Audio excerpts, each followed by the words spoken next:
अभी आपने नज़्में भी सुनी, गजल भी सुन रहे थे, गीत भी सुने और इस तरह से यह सिलसिला चल पड़ा है। मैं चाहता हूं कि थोड़ी देर तक आपके होठों पर मुस्कुराहट भी आए और उस मुस्कुराहट के लिए एक मज़ाहिया शायर से मैं दरखास्त करूं। आने जाने वाले लोग आते जाते रहेंगे। देखिए, आने वालों को रोका जा सकता है, लेकिन हमारे यहाँ कोई साइंस डेवलप नहीं हुआ है जो जाने वालों को रोक सके। इसलिए जाने वालों को जाने दीजिए, आप सिर्फ इधर रुख किए रहिए। जाने वाले जाएंगे, थोड़ी देर के लिए उन पर अफसोस जरूर कर लीजिएगा, लेकिन जाने वाले जाएंगे ही हर हाल में। आइए दोस्तों, मैं एक मज़ाहिया शायर से दरखास्त करने जा रहा हूँ। मुझे एक शायर के दो शेर याद हो आते हैं कि एक बेटी थी जो रुखसत हो गई, एक बकरी थी बराती खा गए। एक बेटी थी जो रुखसत हो गई, एक बकरी थी बराती खा गए। घर की बर्बादी का आलम क्या कहें, हमको लगता था कि डाकू आ गए। दोस्तों, शायर भी, मज़ाहिया शायर भी वही बात करता है, जिंदगी की उन्हीं सच्चाइयों का बयान करता है जो आज के दौर को जिसकी जरूरत है। जैसे कि मैं एक वाकया आपको बता रहा हूं, हिंदुस्तान का अलमिया भी वही है किसी हद तक सदर मोहतरम, के जंगल में कुछ जानवर मिलकर सोचने लगे और उन लोगों ने सोचा कि हर बार शेर ही बादशाह क्यों होगा, और उन लोगों ने मिलजुल के तय किया कि बहुत फांता कूदता है, अब की बार जंगल का राजा बंदर को बना दिया जाए। बंदर जंगल का राजा बन गया और उसने कहा कि मैं आप लोगों की हिफाजत करूंगा। शेर तो हारने की वजह से नाराज था, वो गया और एक बकरी के बच्चे को पकड़े के लाया और कहने लगा कि देख बकरी, तुम लोगों ने मिलजुल के बंदर को राजा बनाया है, अब तू अपने बच्चे को बचा। बकरी दौड़ी हुई बंदर के पास गई और जाके कहा कि बंदर राजा, हमारे बच्चे को शेर ने पकड़ लिया है, अब किसी तरह से उसको छुड़वाइए। बंदर ऐंठता हुआ घर से चला और गया तो देखा शेर के करीब तो जा नहीं सका, इस डाल से उस डाल पर, उस डाल से उस डाल पर लगा कूदने। तो बकरी ने हार थक के कहा कि इस डाल से उस डाल पर कूदते रहिएगा कि मेरे बच्चे को बचाइएगा। तो बंदर ने संजीदगी से कहा कि देख बकरी, तुम्हारा बच्चा बचे या न बचे, हमारी भाग दौड़ में कोई कमी हो तो बता। दोस्तों, यही हाल आज हिंदुस्तान का है। हम हिंदुस्तान के लिए क्या कहें, भाग दौड़ में कोई कमी नहीं है, अब बचना न बचना हम लोगों के हिस्से की बात है, नसीब की बात है कि बचे या न बचे, भाग दौड़ में कोई कमी नहीं है। आइए, मैं तंजो मिजाह के शायर जनाब परवेज अशरफ से गुजारिश करता हूं कि वो आए और अपना कलाम पेश करें। मज़ाहिया शायर दोनों बातें चाहता है, वो चाहता है कि आप वाह की भी करें, आपके होठों पर मुस्कुराहट भी हो, आप हंसे भी, मुस्कुराएं भी और साथ साथ डांट भी दें। तो ये तीनों काम आपको करना है। किस तरह से कीजिएगा आप बेहतर जानते हैं। सामने परवेज अशरफ यहाँ मौजूद हैं। सिर्फ इतना बताना चाहता हूँ कि परवेज अशरफ से मैंने पूछा कि कोरोना में बहुत लोगों ने बहुत कुछ सीखा, आपने क्या सीखा? उन्होंने कहा कि घर में बैठे हुए थे, क्या सीखते, हम भी घर में डूबके हुए थे।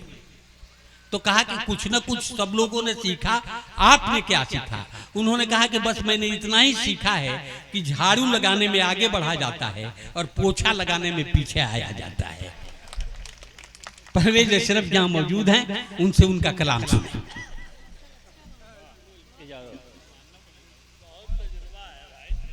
हजरात, नाज़िम मुशायरा उस वक्त से मेरी तारीफ किए जा रहे हैं।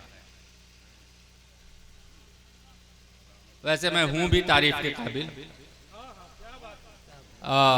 जी शुक्रिया।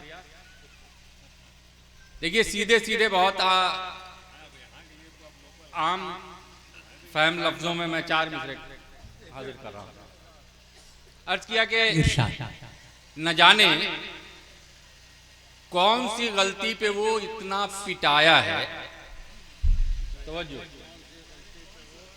न जाने कौन सी गलती पे वो इतना पिटाया है, लगे आंखों में काजल है और मुंह भर पान खाया है।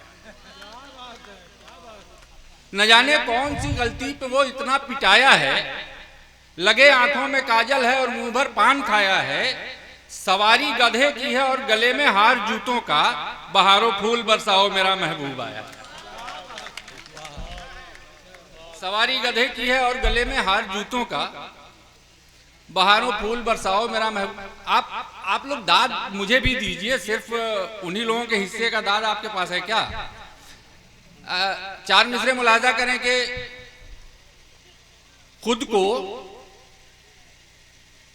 कसूरवार किया है तो रोइए, खुद को कसूरवार किया है तो रोइए, उस बेवफा से प्यार किया है तो रोइए। खुद को कसूरवार किया है तो रोइए, उस बेवफा से प्यार किया है तो रोइए, और जिसके लिए जनाब के कदमों में थी जगह, उसको गले का हार किया है तो रोइए। जिसके लिए जनाब के कदमों में थी जगह, उसको गले का हार किया है तो रोइए। हजरत, बहुत देर से बहुत सारी बातें हो रही थी, एक दो मौजू छूटे हुए हैं। मैं चाहता हूं कि उधर भी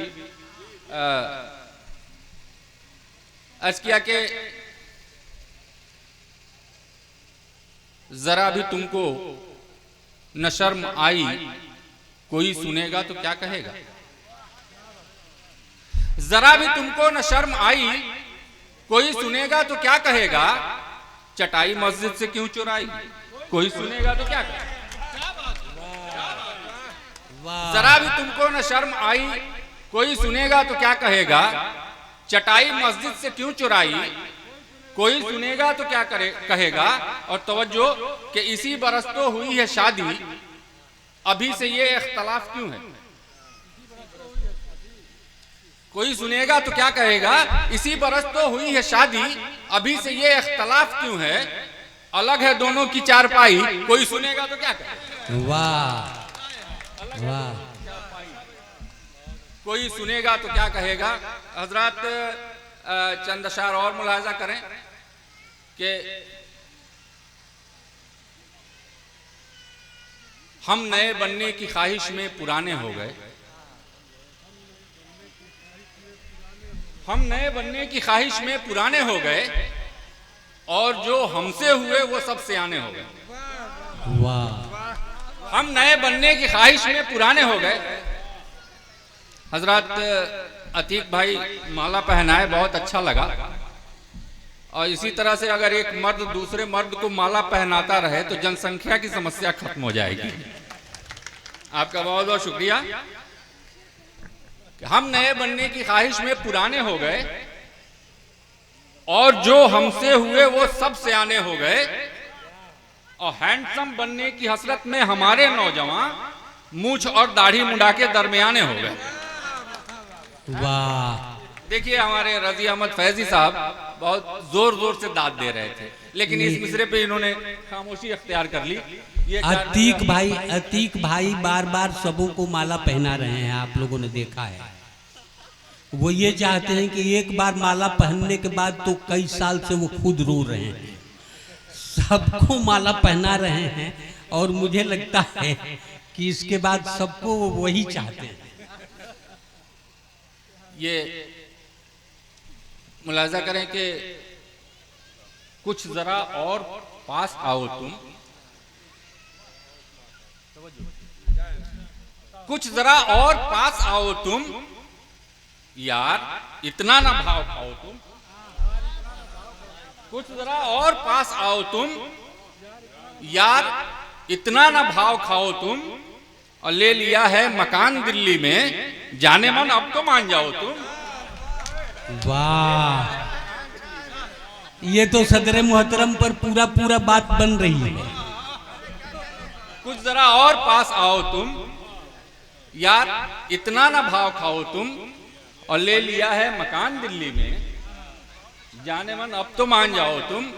और ये चंद कतात और मुलाहिजा करें। अर्ज किया कि विविध भारती की वो सानी लगे है। भारती की वो सानी लगे है। मैं अपनी कह रहा हूं, तुम अपनी समझ लेना। विविध भारती की वो सानी लगे है, मेरी बीवी आकाशवाणी लगे। वाह। विविध भारती की वो सानी लगे है, मेरी बीवी आकाशवाणी लगे है। और ये बंदर की सूरत, ये गिरगिट सी गर्दन, तेरा हुस्न तो खानदानी लगे है। वाह वाह। ये बंदर की सूरत, ये गिरगिट सी गर्दन, ये बंदर की सूरत, ये गिरगिट सी गर्दन, तेरा हुस्न तो खानदानी लगे है। और आखिरी 4 मिसरे मुलाजा करें कि उसको कहां परवाह मेरी तशना लबी की, उसको कहां परवाह मेरी तशना लबी की, हर जाम पे अगियार का ही नाम लिखा है। वाह। उसको कहां परवाह मेरी तशना लबी की, हर जाम पे अगियार का ही नाम लिखा है। और लगता है मेरी खैर नहीं आज भी अशरफ, फिर उसने हथेली पे मेरा नाम। वाह। ये थे जनाब परवेज अशरफ, जो सीवान से हमारे बीच आते हैं। लेकिन मैं आपको ये यकीन दिलाता हूँ कि आपने चाहे जितना सुना, जैसे भी सुना, हिंदुस्तान के बड़े मंचों पर, हिंदुस्तान के बड़े स्टेज पर परवेज अशरफ साहब जाते हैं और तंज़ो मिज़ाह का झंडा बुलंद करते हैं, जिसमें सीवान और इस इलाके का नाम भी शामिल होता है। मैं परवेज अशरफ साहब को मुबारकबाद पेश करता हूं कि आप इस दयार में आए, अपना कलाम पेश किया है। और आइए इसके बाद